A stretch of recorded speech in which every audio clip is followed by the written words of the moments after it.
Olá, boa noite.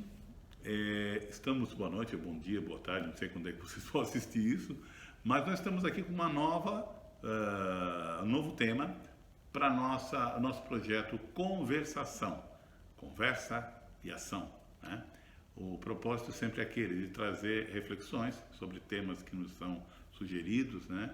E para que depois dessa reflexão possamos de alguma forma incrementar isso, né? Essas ideias, tal, em nossas vidas de uma forma prática, né?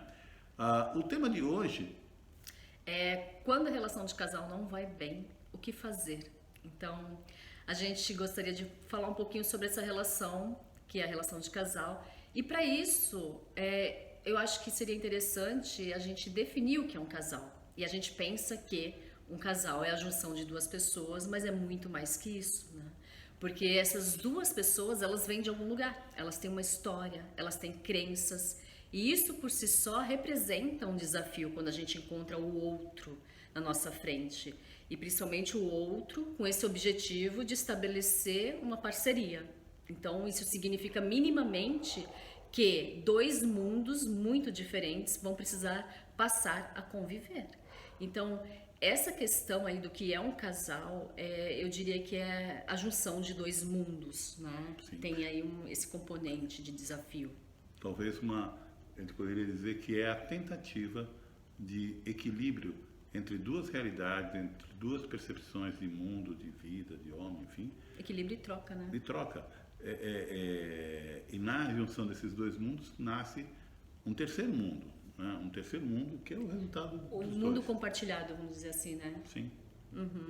E a partir do momento que a gente então entenda, isso é importante, né? Os conceitos para que nosso diálogo, a nossa troca possa ser realmente proveitosa, nós precisamos entender.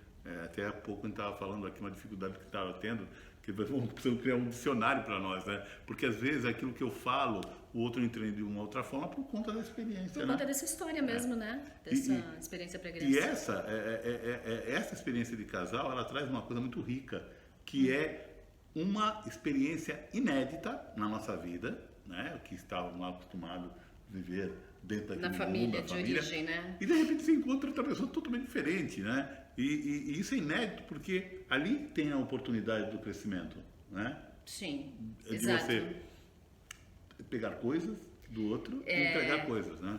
Essa troca, né? Então, e aí a gente vem com uma outra, o próximo conceito a ser esclarecido é por que buscamos o outro? Qual a motivação? O que nos leva a buscar o outro? Muitas vezes o que nos leva a buscar o outro são os nossos desejos, né? Aquilo que a gente sente falta. E aí a gente, por exemplo, só para dar exemplos.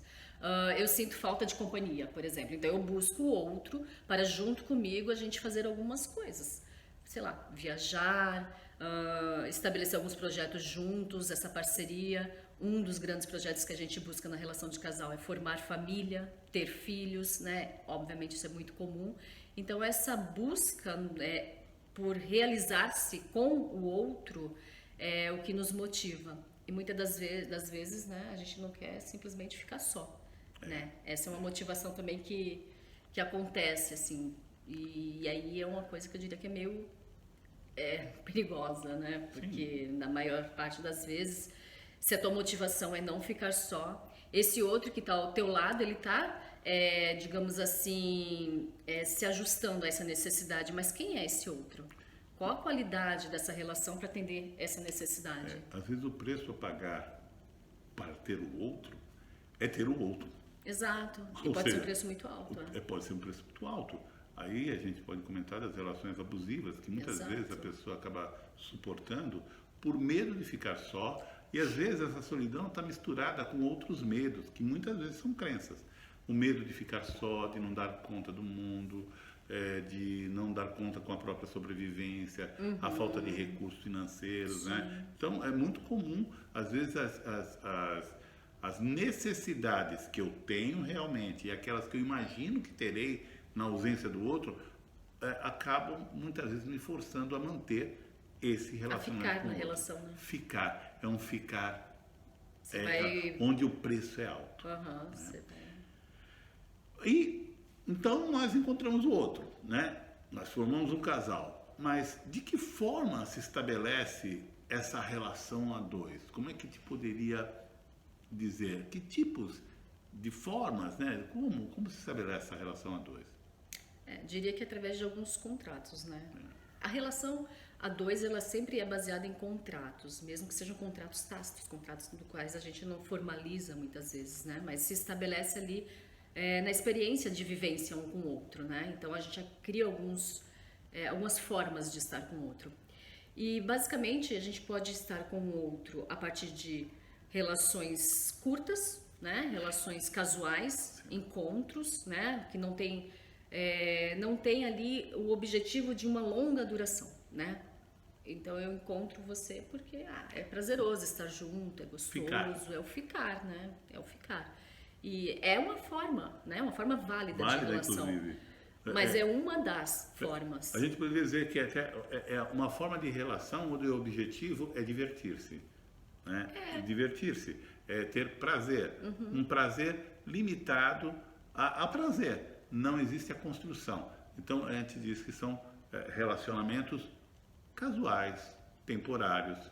Às vezes até o tempo está até definido. Olha, eu viajo, vou para um país, para férias, lá conheço alguém, ou viajo com alguém que, enfim, combinei e estamos juntos durante aquele período, né? Envolvendo manifestações de afetividade de todo tipo, né? Às vezes muito superficiais, às vezes mais intensas, né? Porém, a gente sabe que acaba. E esse não tipo tem um objetivo, né, na verdade, de permanência, né? E porque não tem esse objetivo de permanência, o que acontece? A separação, geralmente, ela é indolor. Não tem, assim, grandes dramas, né? Fica, às vezes, a sensação de saudade, foi legal, tal, mas não existe traumas de uma separação, como ocorre, por exemplo, no outro tipo de relacionamento, que é aqueles de longa duração. Que são os relacionamentos de casal, onde a gente estabelece justamente essa... Eu acho que a gente cria uma expectativa de estar numa relação durante mais tempo, né? Durante um longo período de tempo. E aí onde entra aquilo que a gente falou do formar família, do ter filhos. Sim. Então você já entra na relação intencionando algo. E essa intenção é o que vai permear a relação, vai ser o nosso horizonte, né? E existe também algo que é inconsciente ou conscientemente de buscar no outro, de ter elegido o outro como sendo aquele que vai entregar a mim aquilo que eu busco. E o outro também pensa a mesma coisa da minha parte, que eu sou aquele que traz aquilo que ele busca. E isso nos faz pensar numa pergunta, né? O que a gente busca nessa relação de casal? Então, o que a gente busca, eu acredito que seja ser feliz, né? Mas não simplesmente ser feliz. A gente deseja que o outro nos faça feliz, né? O que você diria disso? Na realidade, é assim, o que eu busco, de modo geral, é isso. Eu quero ser feliz, né? Eu quero ser feliz. Só que esse eu quero ser feliz, eu transfiro para o outro a responsabilidade maior, porque eu tenho claramente o que eu quero. Então, você só precisa cumprir a tua parte. Qual é a tua parte? Me fazer feliz. Eu transfiro para esse outro essa responsabilidade. Eu terceirizo a construção da felicidade para o outro. E isso a gente faz através de contrato também. Só que essa parte do eu quero ser feliz e como é que eu quero ser feliz, o que significa ser feliz, eu escrevo também no contrato. Só que, a gente costuma dizer, eu escrevo não com tinta normal, eu escrevo com suco de limão. São as cláusulas invisíveis. As cláusulas invisíveis. O que é o suco de limão? Quando era moleque, tínhamos uma brincadeira de escrever mensagens um para o outro, né? Colegas, às vezes até namoricos, cartas, né? De amor. Cartas de amor. Às vezes escrevia cartas de amor para alguém e eu escrevia com suco de limão, né? A gente escreve com suco de limão. Pega um palito de dente, suquinho de limão e escreve no papel. Aí seca, secou, você não vê nada, né? Mas você sabe o que você escreveu. Você sabe o que você escreveu. Mas quem pegar o papel não vai saber. Aquele papel, com o passar do tempo, ele vai, o suco vai se oxidando, eu acho, né? E vai aparecendo. Ou quando você coloca no sol, ou leva numa temperatura, passar um ferro, ou seja, quando o calor acontece, as letras surgem e revela-se as cláusulas. Exatamente isso que acontece no relacionamento, de uma maneira metafórica, a gente está falando, mas na realidade existem coisas que eu desejo do outro que eu penso assim, mas ele sabe, todo mundo sabe que um casal é, que um outro espera do outro. Essa coisa do saber o que o outro, aliás, a crença de que o outro sabe exatamente o que eu quero, que é o que está escrito com o suco de limão. Aos poucos eu vou vendo que o outro não está se comportando como a gente acordou. Acordou na minha cabeça. Né? Não, acordou daquele jeito, né? Então, o que acontece? As cláusulas começam a ser reveladas. Mas não assim como desejos. Olha, amor, eu sinto que eu não sou feliz porque não está acontecendo isso. Não é assim. Pô, por que você mudou? Por que você não está sendo mais aquela Ou seja, pessoa? vem numa forma de queixa, né? Você se queixa do outro, daquilo que você acha que ele deveria saber. Exato. E isso é o outro ponto, né? A ideia de exigência. Existem basicamente duas formas de você se relacionar ao outro e ao mundo como um todo, né? Vamos colocar aqui todas as pessoas, todos os objetos, tudo Uma que forma isso de ser, estar. é uma forma de estar no mundo. Eu posso estar no mundo como um espírito com uma intenção de exigência, né? Ou de expectativa. Aquele que tem expectativas, que tem esperança, que tem desejos. E aí ele se expressa de uma forma geral com a frase: eu gostaria de, eu desejaria isto. Já o exigente, ele fala, ele impõe, eu quero. E como é que o outro reage através de atitudes, não só de frases? Quando eu me posiciono entre desejar, eu proponho, olha, eu gostaria de fazer isso amanhã, o que você acha? Sem É uma dúvida, proposta. Ela pode dizer para mim, não. não, Sim, mas é não. uma boa ideia. Não, ou então fala, não, olha, eu prefiro, né? Aí você negocia. Aí né? negocia, não, tá bom, então Cada um coloca as suas expectativas naquilo. legal. Agora, imagina só, olha, amanhã eu quero sair, tá? Você está comunicando, né? Eu estou comunicando. E outra, eu não dou chance, eu quero, porque eu quero ser feliz, e para mim ser feliz eu vou sair amanhã. Se você não fizer isso, você está contra mim. Aí começa Enquanto eu busco na expectativa, na atitude de expectativa, né, a me expressar através de uma proposta e busco uma parceria possível, mesmo que adaptada de repente, né, às vontades do outro, já na exigência não. Eu entro como se o outro me devesse, ponto. Porque está lá no contrato, eu escrevi com suco de limão, mas eu tenho claro na minha cabeça o que eu queria. Né? Então, isso, né, traz embutido, né, aquilo que a gente costuma dizer, né, nos nossos atendimentos, uma ideia de direito primordial. Né? E aí a coisa pega, porque nós estamos falando de coisas que não foram constituídas durante o conhecimento com o outro, não surgiu ali na relação. Esses direitos. Aí vem aquilo que a gente falou no começo, na definição de casal, né? A nossa história aí entra nosso passado remoto até, né? Sim. Lá com a nossa família de origem, ou seja, o lugar da onde a gente veio, né? Que lugar foi esse? Que experiências a gente teve, né? Então, da onde vem essa noção de direito? Que eu mereço ou tenho pior, né? Não é que eu mereço, eu tenho direito, é meu por direito. Sim, não é que eu mereço, mas eu acho que mereço, né? Eu acredito que não, mereço. eu tenho certeza que me devem. Isso vem de uma experiência, aí a gente vai ter que aprofundar mais o conceito, né? Que é a experiência primeira, né? Quando nós estamos lá no início da nossa pré-existência, independente daquilo que a gente acredita, em termos espirituais, né? Ou se eu sou materialista, não importa.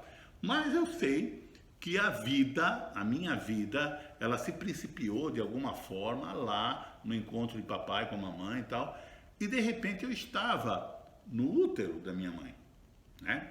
Quando eu estava lá, eu não tinha nem consciência de que estava lá. Não. Porque eu não entrei conscientemente nesse estado. Eu me formei nesse estado. Ou seja, eu me desenvolvi num ambiente onde eu vivia a plenitude. Nossa. Nada. Só de pensar, nossa. Nada faltava. Nada faltava. Eu não tinha noção de falta, de perda ou de ganho. Eu não tinha noção de absolutamente nada. É um lugar de não consciência, não né? consciência. Não consciência significa não dor, não falta, não... E não prazer, não porque não tem necessidade. nada. Porque para que eu sinta o prazer, eu tenho que ter a contraparte, né? O sofrimento, e aí se é sofrimento, ou surge algo diferente, muito positivo, que se contrapõe ao sofrimento, surge o prazer.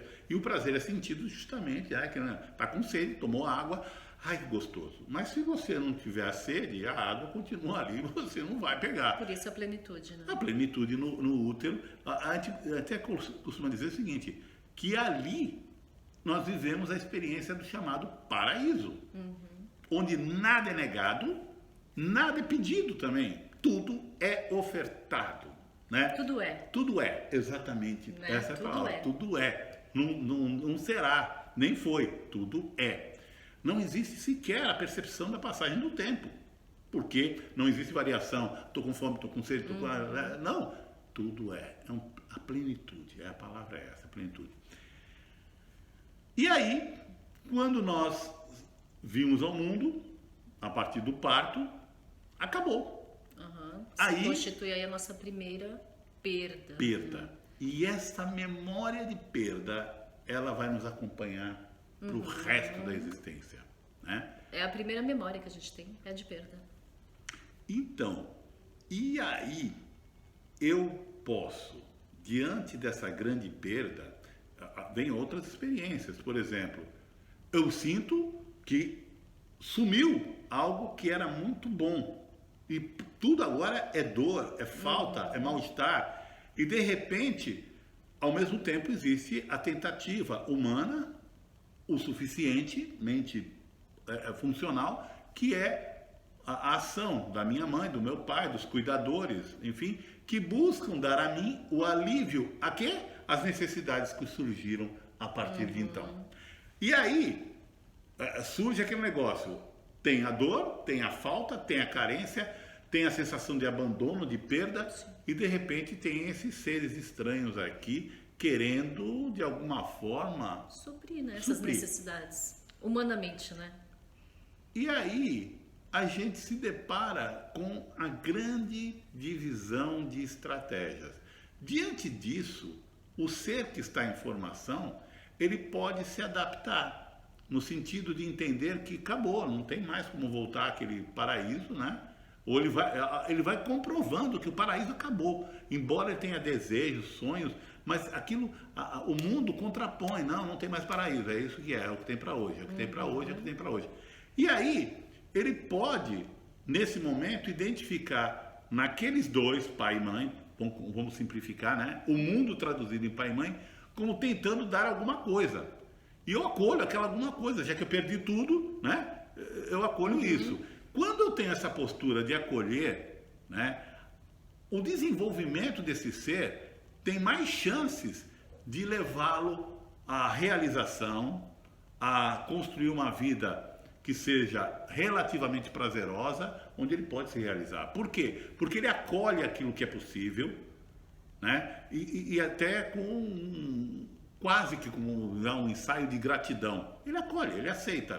Caramba. Esse acolhimento tem a ver um tanto com a desistência dessa busca implacável pela volta ao paraíso, né? Exato. O útero, aquele lugar de plenitude, né? Porém, ele pode ter uma outra atitude. Ele identificar no mundo como sendo o algoz dele. Aqui, o mundo me tirou tudo que eu tinha. E aí, em vez de eu acolher, eu rejeito, eu tenho raiva. E ali nasce a exigência. Eu tenho direito ao paraíso que me tiraram. E quem me tirou? Vocês. Quem é vocês? O mundo, representado por pai e mãe. Os pais, eles não podem me dar o mundo, o paraíso de volta. Eles se esforçam para dar o necessário, o suficiente, porque eles também estão nessa busca de superar esse paraíso perdido para viver esse mundo possível, né? E eles também, eles só podem nos ensinar a lidar com as frustrações. Esse é o grande ensinamento que os nossos pais podem dar, além de todos os cuidados que eles consigam realizar conosco, todo o amor, pouco amor, muito amor, não importa. O que eles fizerem tem como objetivo dar condições de eu suportar a perda do paraíso e a aceitação do mundo do jeito que ele é, mas que pode mudar na medida em que eu me empenho em trabalhar com aquilo que existe, né? Então, os pais, eles nos ensinam a lidar com a frustração e a assumir uma posição de renúncia. Essa é a parte que mais desafia, né, todos nós. Renunciar esse estado de plenitude, de não dor, né? Nem de não prazer, de não necessidade, eu diria, né? Então, renunciar a isso, acho que é um grande aprendizado aí do nosso desenvolvimento ao longo da vida. Renunciar ao paraíso e acolher o que é. Simples assim. Pode parecer pouco, mas não é pouco. É um movimento de muita transformação interna que, nossa, nos liberta dessas necessidades. E essa dificuldade que é real, concreta, né? E por isso que nós, com o outro, a gente pode desenvolver estratégias para lidar com essas perdas, com essa grande perda. Essa dificuldade, ela existe, essa dificuldade em renunciar ao paraíso. Por quê? Vamos lá. Por quê? Vamos lá. Essa parte é mais difícil. Porque, assim, quando a gente nasce, a gente ganha algo que chama-se vida. E aí... Que não é o paraíso. Exato. E a gente ganha a vida, a gente ganha o ato de viver, de estar aqui e ter a oportunidade de se desenvolver. Só que esse ganho, ele é encarado... Lembra que a gente falou que a nossa primeira memória é de perda? Sim. Exatamente. Quando a gente ganha vida, a gente perde algo anterior do qual a gente estava bem. E não vai ter mais. E não vai ter mais. Sim. Então, assim, a vida, ela é encarada no nossa psique, no nosso inconsciente, muitas vezes, como esse grande dano. Ou seja, um rompimento daquilo que ela é tão linda, deixou de ser. Né? Ou seja, a vida como um dano. E nós somos todos danados, porque perdemos o paraíso. E é gozado que essa... no mundo. Não, e é legal que isso se encaixa até na toda a alegoria bíblica tal, da perda do paraíso, né? Nós vamos para a vida. Antes era abundância total, sem necessidade, sem nada. Aí a gente muito bem se quis nascer, quis viver, e a vida dói. Aí é que tá, viver dói. E a dor, ela não é negativa, ela tem um aliado, porque ela nos estabelece limites. Ela é as nossas balizas para que a gente possa, né? Continuar no mundo. E essa sensação de desconforto, né? Sim. Do viver que ela proporciona, muitas vezes nos traz uma emoção também que se confunde ali com o começo da nossa vida, que é a questão de sentir raiva. E a gente acaba, enfim, tendo que essa raiva, ela tem a questão do vitimismo também, né? Tipo, e a reparação, né? A raiva, do dano. A raiva, porque eu encaro a vida como um dano, então essa raiva, ela autentica, ou como é que fala? Ela torna válida. Ela viabiliza, né? Ela torna assim, essa raiva justifica, né? Eu estou com raiva do mundo, porque o mundo me tirou o paraíso, o mundo através dos meus pais. Caramba, olha o que meus pais fizeram. Eu estava lá no nada absoluto, no nada tranquilo. De repente eles fizeram algo que me gerou essa condição de estar vivo, e viver dói. E aí vem essa raiva, e essa raiva, ela se pauta na ideia de que eu tenho direito a quê? A vingança ou a compensação. E detalhe, a vingança se expressa assim, o mundo não presta, eu tenho atitudes totalmente bélicas, né, em relação ao mundo, aos outros e tudo mais. Ou eu fico como um querelante sempre, eu estou aguardando a compensação quanto a isso que eu perdi. E dessa forma eu vou para o mundo, lembrando que nenhuma compensação jamais estará à altura das minhas exigências. Não adianta. Por mais que venham compensações, não vai ser o suficiente. E eu vou continuar buscando compensações que nunca satisfarão. E aí, entrando agora nas relações interpessoais, seja elas emocionais, ou relações de trabalho, ou relações sociais comuns, toda relação, ela também será insuficiente para aquilo que eu mereço. E, portanto, eu não vejo o que o outro tem a me oferecer. Mas eu vejo o que eu quero. E eu busco no outro aquilo que eu quero. Que, por sinal, eu tenho direito. Né? Então, diante disso, a gente pode se questionar o que fazer. Né? O que fazer para a vida ficar mais leve. E a partir dessas constatações, como compartilhar essa postura com o outro.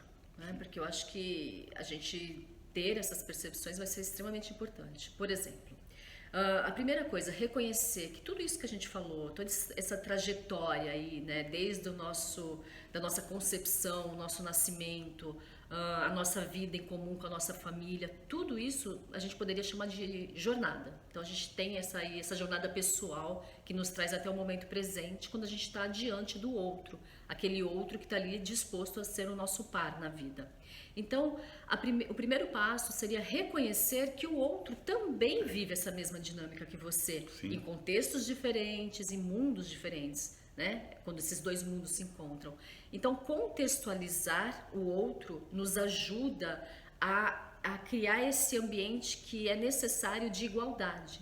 Então, nós chegamos na relação na condição de igual. Então, eu venho de uma história com as minhas expectativas, as minhas exigências, os meus desejos, e o outro também vem da mesma forma, né? Então ele também solicita algo dessa relação. Então entender esse contexto é um primeiro passo primordial aí. E aí, quando a gente olha para isso, a gente tem que ver o que a gente tem diante da gente. Será que a gente tem pessoas mais ou menos esclarecidas, ou nós temos, por exemplo, dois exigentes? Sabe? Tipo, eu quero algo, eu quero, e acredito que você tem que me dar o que eu quero. E eu também quero. E você também. Então, imagina, que possibilidade de diálogo há quando a gente está cego para aquilo que se apresenta à nossa frente. Então, isso dificulta muito uma dinâmica ali no casal de fruição Sim. mesmo, sabe? De movimento. Então, isso é um fato, né? Acaba dificultando. Quando nós encontramos aí, de repente, duas pessoas que estão dispostas a dialogar, que foi, né, o que a gente chamou de desejante, aquele que está mais ligado às expectativas, construir algo, e não aquele que está ligado tanto às exigências. Então, quando a gente tem dois desejantes, eles têm a tendência a olhar para aquilo que eles já têm, os recursos que eles já têm, e falar o que a gente pode construir com isso. Então, a gente tem uma tendência de ter uma relação de casal aí um pouco mais fluida, né? E a partir disso construir alguma coisa em comum. E eu estenderia até, não só a relação de casal, porque quando eu sou um desejante, eu costumo usar a expressão, né? Quando você deseja algo, é como se você mandasse um sinal de Bluetooth e de repente você pareia, né? Pareia com outros celulares, né? Outras pessoas que têm o mesmo sinal, o mesmo desejo. E aí essas pessoas se unem num projeto e mesmo com dificuldades, mesmo com fracassos e tudo mais, a busca é de construção, é um caminho para o mais. Não é um caminho em que eu busco um aliado para guerrear com o mundo. Eu não busco uma testemunha de acusação contra meus pais, contra o mundo que me colocou aqui. Não, eu quero sim um parceiro de desejo. um parceiro para poder realizar. A gente olha para frente, né? Pra Para frente. de olhar para trás, aquilo que faltou, aquilo que não teve, enfim. O exigente é um cara, ou um casal, ou um grupo de pessoas que dirigem um automóvel da vida, o veículo da vida, olhando para trás, olhando só no espelho retrovisor. Já foi, não tem o que fazer, o caminho está ali na frente. Se eu não prestar atenção, eu vou perder a oportunidade de entrar no caminho certo, eu vou me perder, né? Me Eu acidentar, vou né? me acidentar. A chance de ter alguma coisa errada é muito... Então, quando o casal ele percebe, como você bem falou, né, que o outro está dentro Dessa dinâmica, né? dinâmica também. Exato. E aí começa, em vez de um contrato onde existem tantas cláusulas não muito claras, existe a declaração das necessidades. Isso. Porque se nós formos ver todo ato de violência, todo ato de intolerância, fala de uma necessidade. E a necessidade geralmente está vinculada muitas vezes à ilusão do eterno regresso ao paraíso perdido, né? Então, é assim que a gente vê chegar no nosso consultório, né, casais, né? Às vezes vem um que vem como o porta-voz do casal, dizendo, olha, estou querendo salvar meu casamento.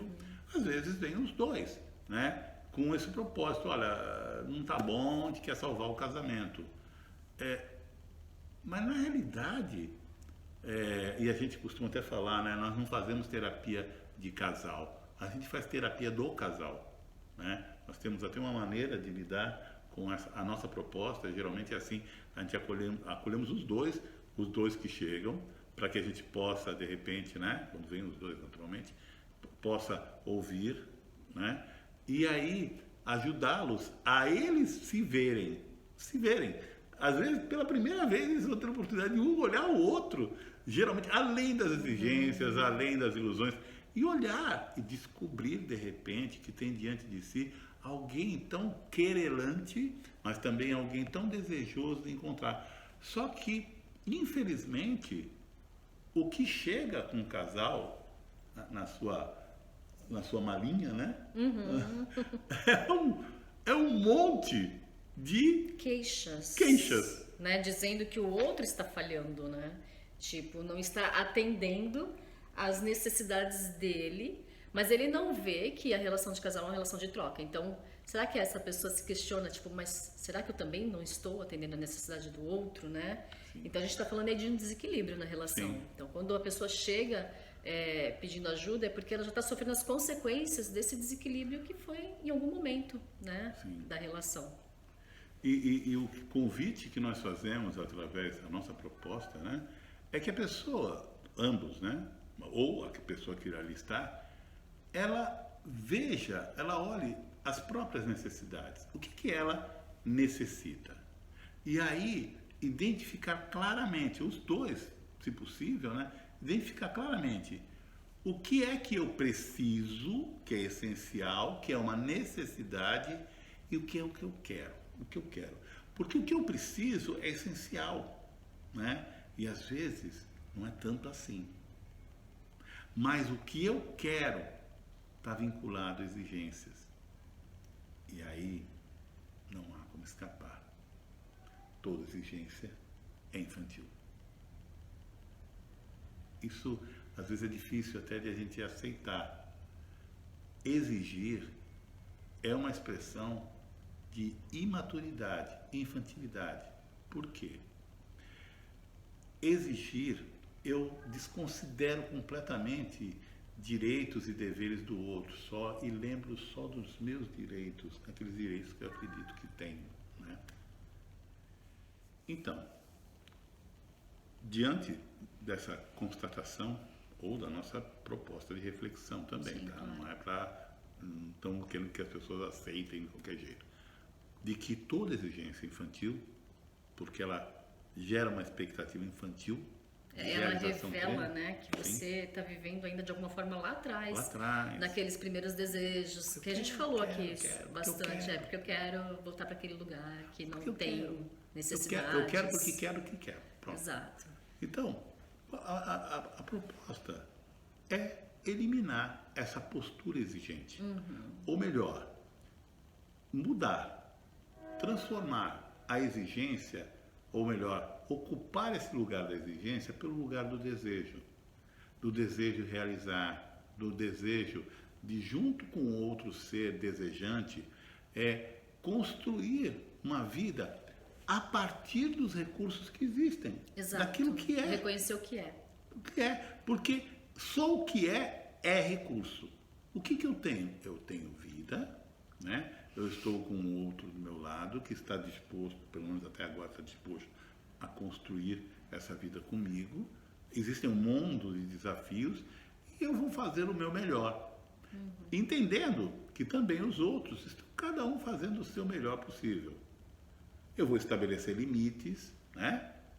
Que devem funcionar de parte a parte, porque nós estamos numa sociedade, né?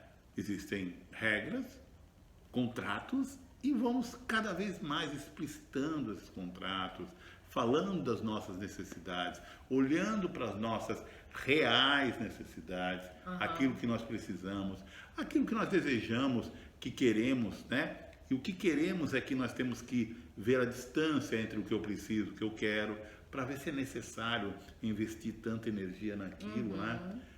Aí, Abrir mão também da crença de que o outro, ele sabe o que eu quero, sem que eu comunique, ou seja, a comunicação na relação é extremamente importante também.